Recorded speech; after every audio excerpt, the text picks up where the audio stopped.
Go. Okay. So, this is recorded, bro. Dati kang student ng MSB, correct? Yes po.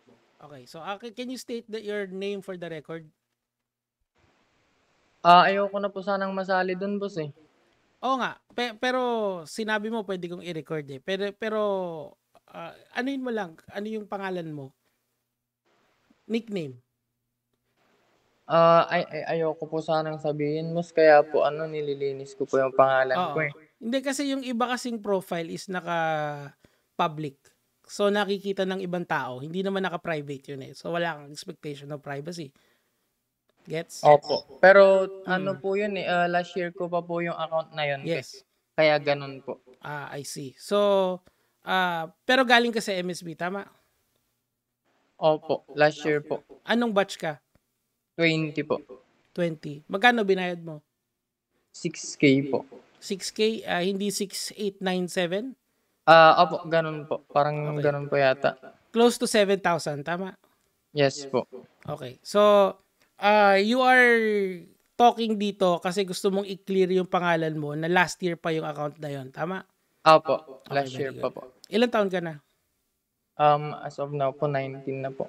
Okay, very good. So, ano bang alam mo ning freelancing? Last year po, hindi pa po, eh. Mm. Ngayon na lang po, recently na lang po. Oo. So, nung sa MSB, wala kang nakuhang skills na kahit ano? Wala po. Ah, wala Ah, kang natutunan? Wala po. Although po na-open po ako, yun lang po yung thought doon, na-open lang po sa ako freelancing world po. Okay. Na-offer ka sa freelance. Okay, sige. Opo. Sige, ganito yung gagawin ko. Since nag-interview naman tayo and isang content lang naman yon, I will take down the video as long as you answer me honestly. Deal? Okay po. Deal Deal po. O sige, Opo. what's your name? Colony po. Oh, very good. O sige, Colony. Para lang, kasi sa tingin ko talaga, ikaw ay na-lost doon sa ginawa ni Franklin Miano sa'yo. And Opo. ayaw mo na rin naman ng refund, tama?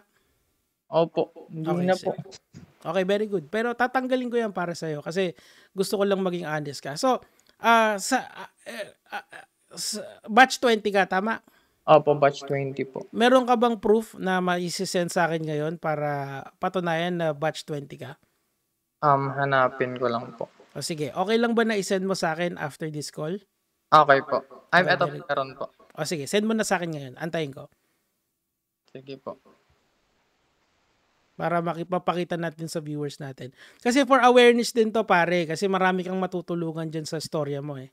Opo. Kung idedemanda ka ni Miano, ako bahala sa'yo.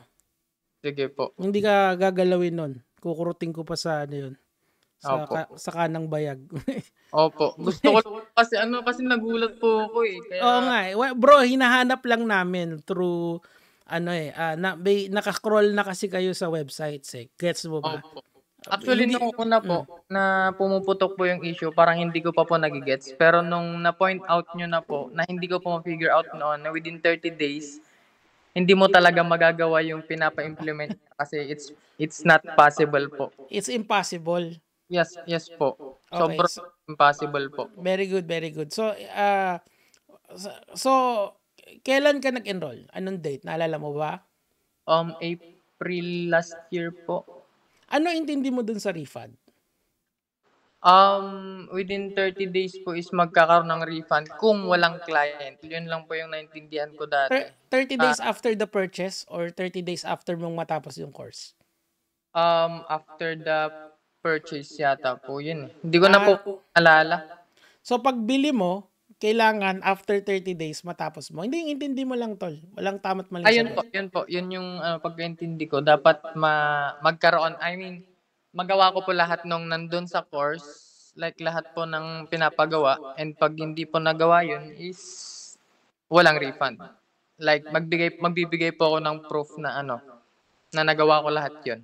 Okay, so that is after mong at least may matapos mo yung course in 30 days. 'Di ba tama? Yes po. Sige, ano alam mo dun sa refund? Ano yung specific details? Wala. Yun lang po yung pagkakaalam ko, eh. Mari-refund lang po yun if within 30 days walang client Okay. pero na-implement lahat ng pinapagawa na nandun sa course. Okay. So, alam mo ba na kailangan mong mag-send ng resume sa 200 clients? Hindi po. Okay, okay lang. So, alam mo rin ba na kailangan ma-interview ka ng 20 clients bago ka ma-set ng refund? Kumbaga, kailangan mag 20 times failure ka muna bago ka ma-send ng refund. Hindi rin po. Okay. Ngayon, masasabi mo bang sa sarili mo na isa ka ng ganap na freelancer? Opo, ngayon po. Okay. Ano ang niche mo? Ano yung skill mo sa pag-freelance? Ngayon po is video editing po. Okay, hindi mo ina-outsource yun, ikaw talaga yung gumagawa. Opo, yung iba lang po is nagpapatulong na lang po ako sa iba po. Like naghahanap na lang po ako, pero yung rate po ng video is same pa rin po ng rate ko. Like magpapatulong lang po ako sa workload po, pero same pa rin yung ibabayad ko po sa magtutulong sa akin po. Halimbawa, bigyan mo ako ng example. Halimbawa po is $20 per video po yung binigay sa akin.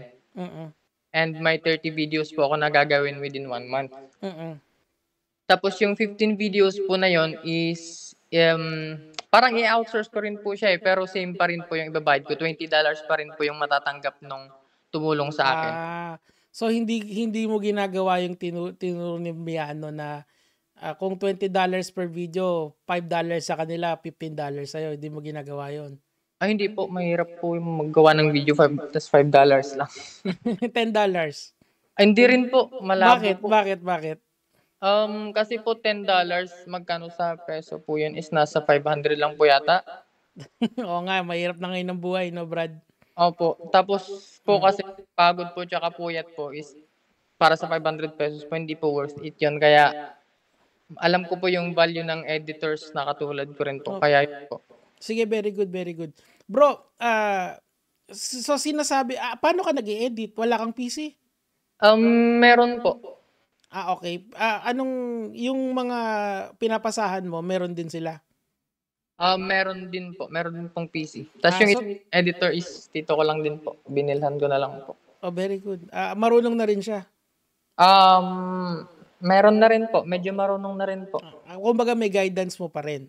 Opo, yun na po yung po para hindi na po sila mahulog sa mistake ko dati.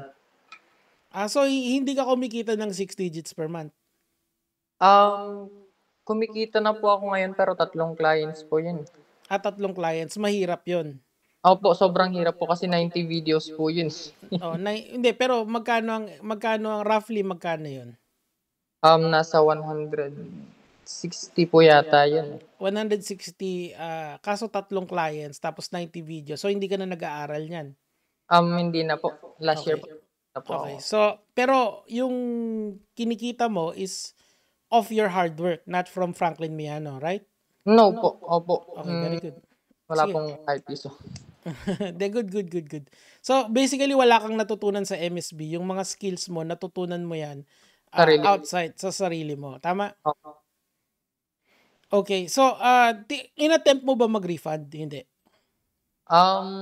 Natatakot po. Hindi ko na po in-attempt. Bakit hindi mo in-attempt? Kasi po, hindi ko naman na-implement lahat ng sinasabi niya doon. And ngayon ko lang po na-gets nung napanood ko po sa video nyo na impossible talaga yon. Ayun po. Tsaka lang po nag-reciprocate sa akin na impossible talaga magawa yun within 30 days po.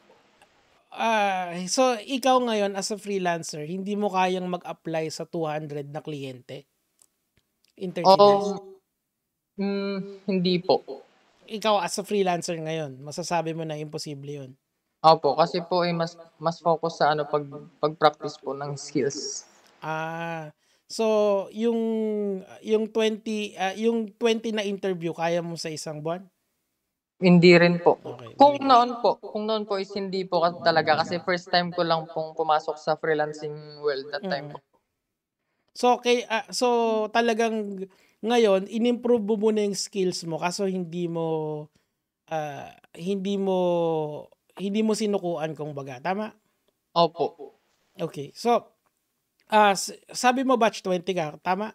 Yes po. Okay. Sa batch 20, mga ilan kayo? Naalala mo pa ba? Hindi na po eh. mga lagpas rough estimate lang, di mo naman kailangan ano yan eh. 'Di ba may group chat yung mga yan, tama? Yes po. Okay, dun sa group chat na yun, mga ilan kayo? Tingin Mga mo? nasa estimated po sa akin lang po, mga Oh, 30 sige, siguro or 50. 30. 30 or 50, between 30 Opo. or 50. O so mga 40. Opo. So nung may mga nagagalit din kay Miano dun sa group chat na yun. Ay, opo, nung ano po, mga March po. March of 2023, 24 2024. po. 24 po. Ito nung pumuputok na yung issue. Opo. And sa akin po noon, sabi ko rin po, hindi siya kasi yung nag-open ng freelancing sa akin, so hindi ko to iwan, sabi ko po sa utak ko. Mm. And then nung napanood ko po yung video nyo about sa refund po na Mm. hindi kaya ng isang baguhan lang na magawa lahat ng pinapagawa mo kasi impossible sa date na yon. And Mm. yun So po. yung pero pero hindi mo iniwanan kasi parang sa kanya mo natutunan yung freelancing. Pero nung nakita mo yung mga arguments ko, nakita mo na Makes sense. oo. Opo. O sige. De, tatanggalin ko talaga yung video na yun, pare, kasi nakita ko honest ka naman talaga ngayon eh. So, Opo. sa inyo, meron ka ba, sa batch 20, meron ka bang Facebook friends doon sa batch 20? Meron po. Sila ba ay kumikita na rin? Yung isa pong kilala ko is kumikita pero not from video editing po. Nag-outsource siya? Hindi po. Anong kinikita niya? Freelancing lang din? Opo, freelancing po. Email marketing. So, Pala lead generation. so sa tingin mo, natuto siya sa MSB din? Hindi ko po sure kung ano po yung pananaw niya po eh. Okay. So, okay lang ba na siguro pakausap mo sa akin minsan, mag-usap tayo ng ganito? Hindi ka naman kinakabahan ngayon, di ba? Hindi na po ngayon kasi po na ano po, sinabi niyo po na take down po. Oo, hindi kasi honest ka naman eh. Gusto lang naman natin dito is lumabas yung totoo. Yeah, Opo. I agree with you naman kasi na yung pag-video edit is a very lucrative job, okay? Pero Sobra. hindi lahat ng tao, especially baguhan, ay kaya yon. Do you agree with that? Do you agree with what I'm saying? Yes po. Mm-mm. And So, sa go. time ko po kasi noon, it's impossible din po na makapag-reach out sa client ng gano'n kasi wala ka naman pong knowledge about the service na sinasabi mo. Okay, so nung nagsisimula ka pa lang, so wala ka pang portfolio, tama? Opo, wala pa po. Paano mo ibebenta yung sarili mo sa mga kliyente kung wala kang portfolio? Noong nasa MSB na po ako, Yes.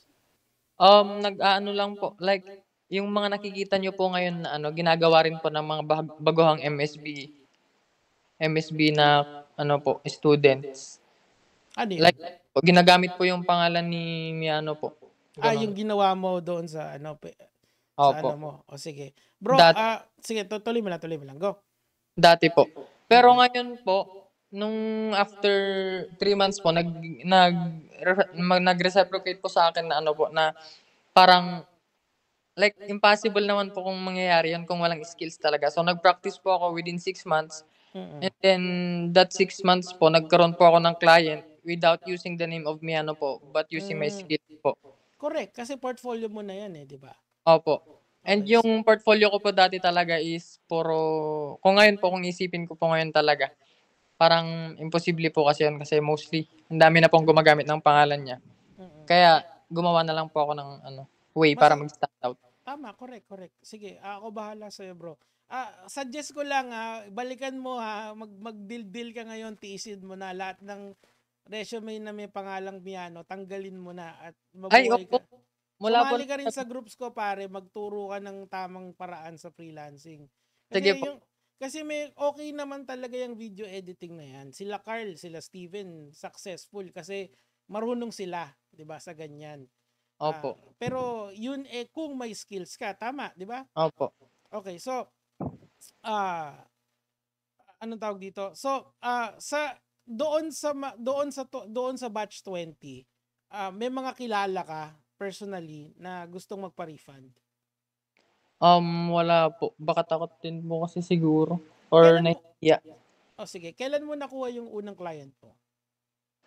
Way back October po last year. October last year. So, kailan ka uli sumali sa MSB? April po. April. So, ang tagal bago ka makakuha ng unang client. Opo, pero kasi po nag-practice na lang po ako. Hindi ko na po pinakialaman yung course ni Franklin po. Nag-edit na lang po ako, nag-practice po within 8, basta that month po, 6 months po, mga ganon. Kaya hindi po siya nadawit sa resume ko po ng kahit ano po. Sinabi ko po no experience ako pero willing na matuto. Yun po, nakuha naman po. So, pinag-practice ka nung unang kliyente mo, tama? Opo, sila po yung talaga. Magkano yung kinikita mo doon, bro, nung unang-una, nung first? First 18 po. 18 to 20K. 18 to 20K kasi nagsisimula ka pa lang. Opo. Ilang videos ginagawa mo lang sa isang buwan? Mga 10 lang po siguro kasi po bago pa lang po di pa po masyadong marunong sa mga edit. Kaso chinaga mo talaga? Opo, chinaga ko po hanggang ngayon po. Nag-solo na po ako na ano. Paano mo natututunan yung mga skills mo, bro? Nung first po kasi na sumali ako sa agency na yon is ano po, like basic lang po yung knowledge ko about Adobe po. And then nung nandun na po ako sa agency, tinuturuan po kami kung paano mag-edit sa After Effects, ganun po. So may agency kang sinalihan na legit? Opo, agency ano po, yung kilalang ano po, short form marketer. Anong pangalan? Devin Jado po. So doon ka natuto tapos yung mga natutunan mo, sinolo mo na, in-improve mo na sa'yo, tama? Yes po, tama po. Pero pero eto pare hindi ka naka 6 digits sa unang buwan mo. Hindi po, imposible po Kailan yun. ka nag 6 digits, tol? Last month po. Last month. Congratulations, pare Thank you po. Nung naalis po ako sa agency ko po, ayun po, nagamit ko po yung naturo nila and naka-close po ako. Bakit ka naalis? Baka nag-send ka ng bold. Hindi po. Ano lang po, parang gusto ko na rin po kasing mag-solo po kasi mahirap po sa agency po, masyadong stricto. Gusto ko po yung ako na lang po yung So, nagde-decide sa oras ko. Very good, very good. Congratulations sa'yo. Last month ka lang pala, sige. Teka, ngayon ko nagagawin, tol, kasi napabilib ako sa storya mo. Siguro, goods na tayo. Any last words, pare, para dun sa mga would-be freelancer? At saka yun sa mga nag-a-apply sa mga courses na, alam mo naman, nagkaalat na yung mga course dyan sa internet ngayon. Sige, ikaw na. You have the floor. Ayun, sa mga aspiring freelancers, hindi ibig sabihin na mahirap yung simula is, hindi ibig sabihin na hindi ka mag-improve. Hindi mo man mahihit yung 6 figures a month, at least try mo yung best mo. Malay mo, after 3 months or 1 year, ganun, may 6 digits a month ka na. So, taga lang. Ikaw yung 1 year mong chinaga. Opo, 1 year po talaga. Message para kay Franklin Miano. Sana mas naging clear na lang yung intro mo sa course mo para alam ng lahat. Tol, meron akong itatanong sa'yo kahit hindi mo na explain yung sarili mo. Sa tingin mo ba naloko ka ni Franklin Miano doon sa marketing style niya? Yes po. Okay. Yun lang, tol. Link po siya sa marketing. Well, bigay na natin sa kanya yun. Tol, maraming salamat sa'yo. By the way, i-upload ko to sa YouTube. Wala na yung video na sinasabi mo sa akin. Maraming salamat sa'yo. Malaking tulong to para sa maraming tao. Hindi mo lang alam. Okay Thank ba? you. Opo, thank you rin po sa inyo, Sir Nico. Walang problema. Sige, tol, God bless bigay mo sa akin yung GCash mo, tol. Bigyan kita ng konting pangkain. Sige po. Ay, okay na po. Kahit sa iba na lang po. Okay na po ako ngayon. Hindi, para sa tito mo. Ibigay mo sa tito mo. Sige po. Ayaw mo? Sige na. Kasi baka sabihin mo, pinagkakakitaan ko. Tol, wala akong pakialam sa kinikita dito. Importante lumabas yung totoo. Ay, hindi po. Okay lang po sa akin. Yung sa akin lang po is yung mga aspiring freelancers na lang po or yung mga nalokong bagong-bago pa lang po. Doon yun na lang sila po. Meron tayong meron tayong linuluto doon para sa kanila na natutulungan ko sila mag-file ng kaso about kay Miano. Na lang din po ako sa group niyo. Oo. Okay lang bumuga, pare, walang problema. Hindi lang kasi nagigilty kasi alam mo, tol, ako okay naman ako sa buhay na, pare, pero yung pera kasing kinikita ko dito sa pag-YouTube, pagka hindi maganda yung sinosoli ko yan, tol. Di ko kinukuha yan. Kasi, puta, ano ba naman to? Hindi mo dadalhin yan pag namatay ka. O, pare, Opo. salamat. Sige po. Thank you po. Okay. I-upload ko to, ha. Okay po, okay po. Okay. God bless, bro. God bless po. Thank you po. Bye.